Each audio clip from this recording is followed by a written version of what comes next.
Today, we're making bagels.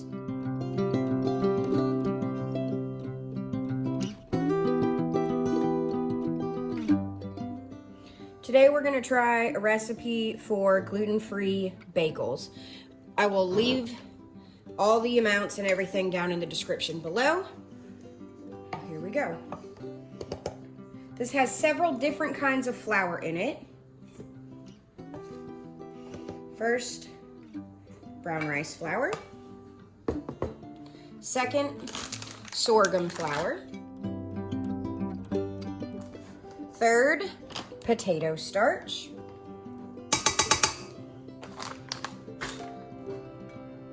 Next, tapioca starch. And last, some ground flax seed.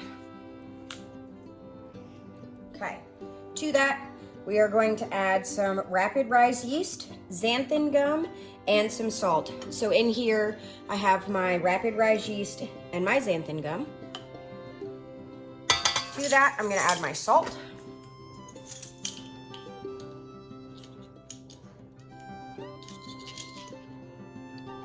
Okay. I'm gonna turn my mixer on low just to get those things very, very incorporated. In here, I have 1 1/4 cups of warm water. To that, I'm going to add 1 teaspoon of apple cider vinegar, 2 tablespoons of a light flavored oil. My favorite is grapeseed. And last but not least, 2 tablespoons of honey. I'm just gonna slowly mix things together a little bit and just get them very, very well incorporated. All right, with the mixer on low, I'm going to very slowly pour in the wet ingredients into the dry. I have my oven off behind me, but before I started, I turned it on the lowest setting, which for me is 170 degrees Fahrenheit. I turned it on for about 3 minutes and then shut it off. I want the oven to be warm, but not hot. This is what we're gonna put the bagels in to rise. I also have a parchment lined sheet that will form the bagels and set them on top of. So we're gonna let that mix now that all the ingredients are in there. And I'm gonna turn it on a medium speed and we're gonna let it go for 3 minutes. All right, the dough is done. So I'm gonna spray my hands with just a little bit of non-stick cooking spray.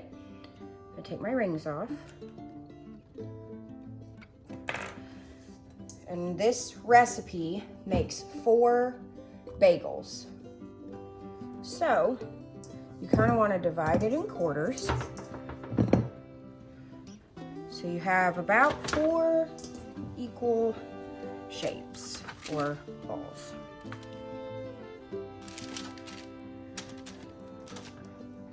They don't all have to be perfect.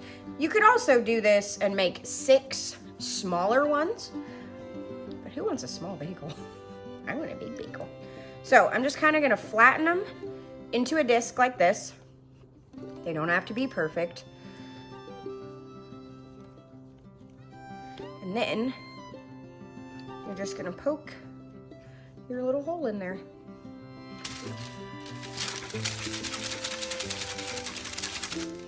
Make a good size hole, make your bagel, set them off to the side, and repeat.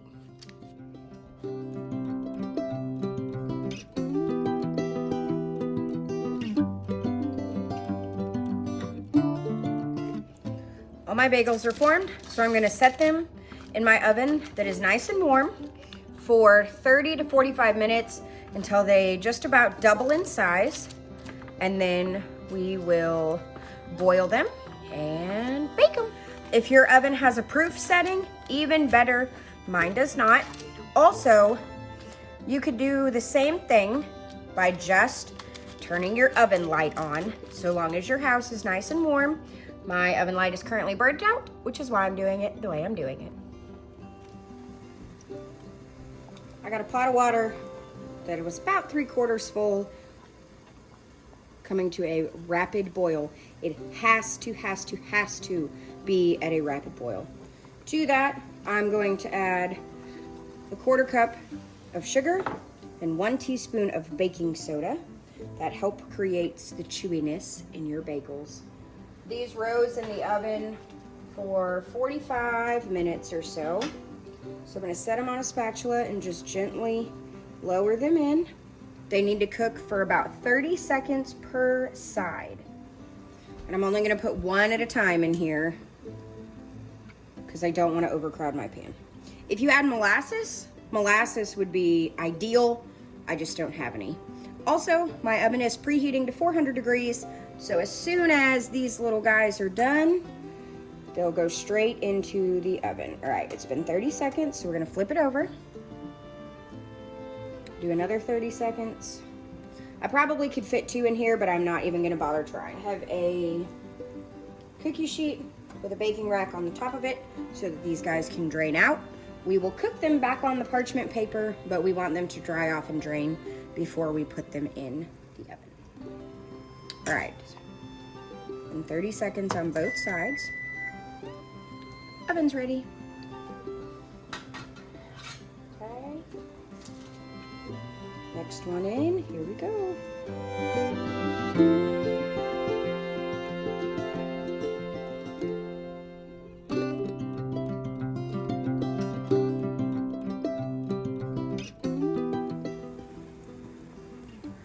About 15 seconds left on the last bagel.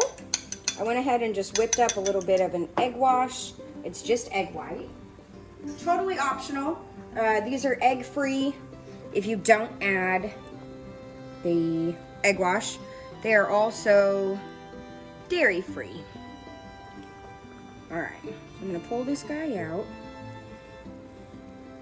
Set him on our rack to dry. I am going to brush the tops of these with my egg wash. Again, totally optional. If you were adding toppings like everything but the bagel seasoning, or some chia seeds, poppy seeds, sesame seeds, anything like that, now is the time to do that. I'm just gonna carefully pick these guys up, set them back on the tray. All right, everybody's on the tray and happy. Into a 400-degree oven for 20 to 25 minutes.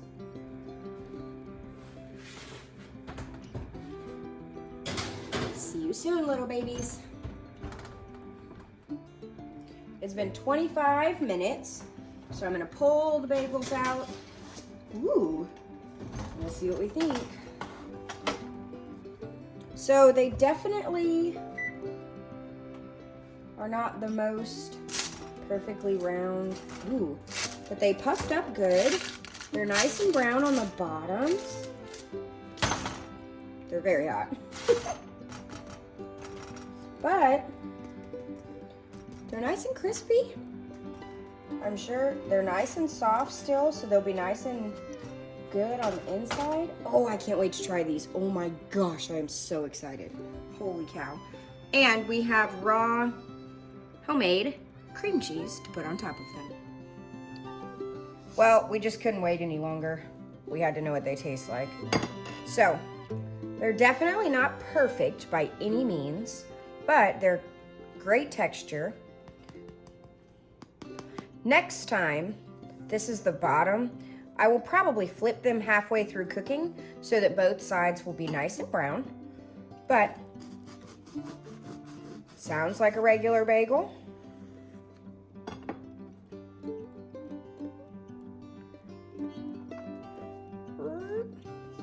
They look pretty darn good on the inside. They're a little, well, they're hot, but pretty dense. They're not super light and fluffy, but most bagels aren't. So, let's see. This is some raw milk homemade cream cheese. I'm gonna put on the top of here. Does not taste exactly like what you get at the grocery store, but it is absolutely delicious. I am one of those weird people. I actually like cream cheese and fruit, either some sliced strawberries or some jam on the top of the cream cheese. I like both. All right, I'm gonna taste it without cream cheese and see what we think.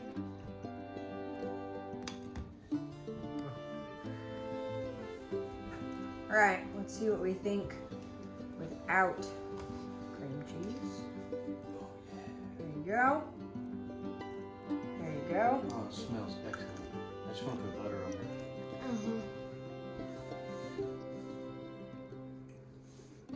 Tastes like a bagel. That's good. Mm-hmm. All right. That's excellent. Not bad. You might not know this because we don't ever buy these. I love bagels. I do too. I really like a bagel and cream cheese. Let's see what you think. I've never tasted the homemade cream cheese either. It doesn't taste like store-bought, but it's good.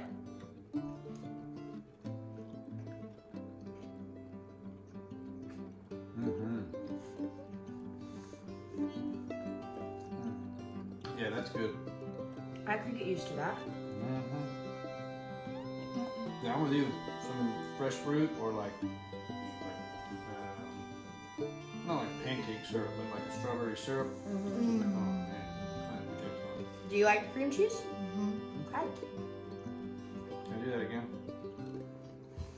Yes.